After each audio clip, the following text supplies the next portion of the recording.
Hello Adnera, I am Charlie, and I'm responding to your Prove God Isn't Evil video.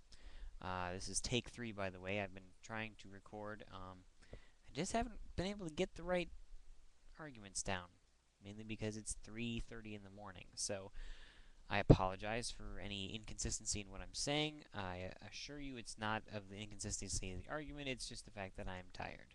Perhaps I shouldn't be working on this at 3:30 in the morning. Oh well. I also apologize for the quality of the video, the quality of the sound. I'm working with very poor quality stuff because I am very poor. So, I apologize. Now, to your argument, I'm going to try and keep this as short as possible, which is why this is take 3, because I'm kind of long-winded.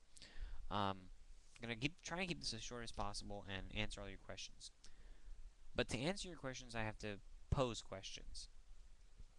First of all, you say that God you suggest that God might be evil because he does things to people, these bad things, these reprehensible things to people. But that's an unfounded assumption, and let me explain why. You're assuming that God is evil because he does these things because these people to whom he does them don't deserve bad things.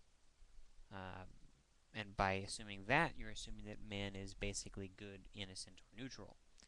I would challenge you to think that perhaps man is not so innocent or good as you may think. I would rather argue, and the Bible argues, that man is completely and totally corrupt in his very nature. He's born that way. Born in sin is what the phrase is. And to use a very quick example, you don't have to teach a child to lie. You have to teach him how not to lie. You don't have to teach a child to be abusive. You have to teach a child to not be abusive, etc. Another example, real quick. You have locks on your doors, I assume. Um, you have contracts. You have receipts. You have things that enforce you to act and behave a certain way. Now, why is that? Why do we have locks on our doors? Why can't we just have doors? Or better yet, why can't we just not have doors? Why do we need receipts? Why can't we just buy something? Why do we need contracts? Why can't our word be sufficient? Why do we have cops sitting on the side of the road, with radar guns trying to make sure we drive the speed limit? Why can't we just trust everyone to drive the speed limit? I suggest to you that perhaps it's because we have taken for granted the fact that man is evil. And we've taken it for granted so much that we don't even realize it anymore. That we actually have tricked ourselves into believing that man is basically okay. I mean, sure, he gets a little rowdy now and then, right? But we all do. But that man is basically good. You hear it said over and over again. I'm basically a good guy in my heart of hearts. I would suggest to you that that's not the case. I would suggest to you that man is totally and absolutely irreversibly evil.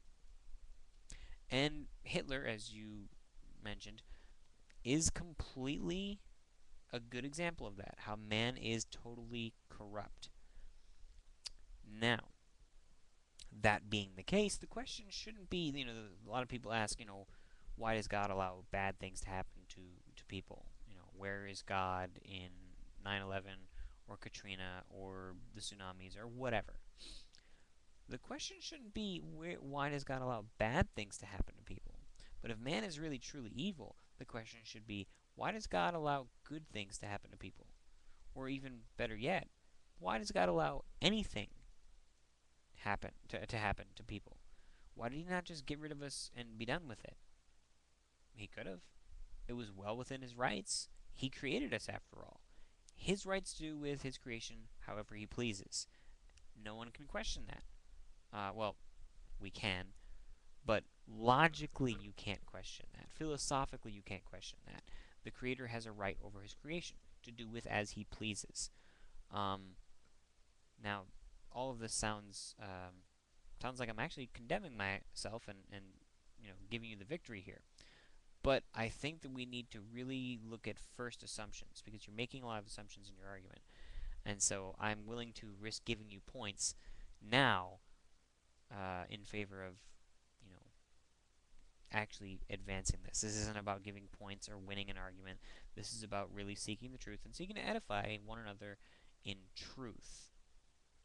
So I'll give you that it seems kind of unfair that God can just do whatever with his creation as he pleases. But I would argue that if we are truly evil, um, that's not so unfair. And as a matter of fact, it's justice when God executes bad things on people. Um, Now, the reason why we can't do it, and I said, well, why don't we just kill each other? Hitler was justified that if man is evil, him killing 6 million people is okay. Well, no, because when a person does it to another person, that's one evil person doing it to another evil person. That becomes tricky, um, because we don't, I can't stand and say, well, he's evil, so I'm going to kill him because I'm evil as well. So you see, there's a little bit of a problem there. Anyway, now that's the first question. The first question is man evil? And what do we do? What can we say about that? The second question is, what is good and evil? Because if you assume that there is no God, you have to assume, and this has been argued several times by different people, and it's been debated for a while. I'm willing to bring it back up and see what everyone says. You're assuming that when you assume there's no God, you automatically have to assume that there's no objective, lasting moral code. And if there's no objective, lasting moral code, then there is no such thing as good and evil. It's all preference, as in, I prefer not to kill people because it jives well with me. But another person could just as easily say, I prefer to kill people because I can take their stuff afterwards. Yay for me. Um, but no one can make any sort of moral judgment on either of those people if there is no standard.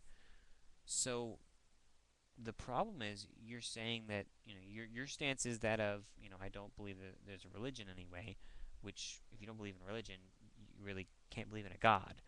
Um, you're saying that there is no God, but then you turn around and say if there is one, it's quite possible that he's evil because he says these things. But if there is no God, there is no evil. So your whole standard of judging the Bible, judging religion, judging God, judging Christianity in general, whatever, your whole standard by which you judge is completely ripped out from underneath you like a carpet. Who are you to say that God is evil for commanding these things if there is no God? That's arrogant and intolerant of you. I know that's a buzzword, and I just had to work it in there. But it, it it seems to me that you're just doing a lot of begging the question fallacy, and maybe even a little circular reasoning. I'm still working on that. So anyway, those are the two questions you have to ask. I know I'm long-winded. I tried to shorten this, but I didn't actually succeed. Number one, is man really evil? And we can work from there via private message or whatever. And then number two, what is good and evil, or how do we derive good and evil? So I hope this has provoked some thought. I hope this can lead to some healthy, civilized conversations, perhaps without rhetoric and a lot of pigeonholing and logical fallacies. Um, I hope this can lead to something interesting. So, anyway, thanks for watching and listening, and hopefully I'll hear from you.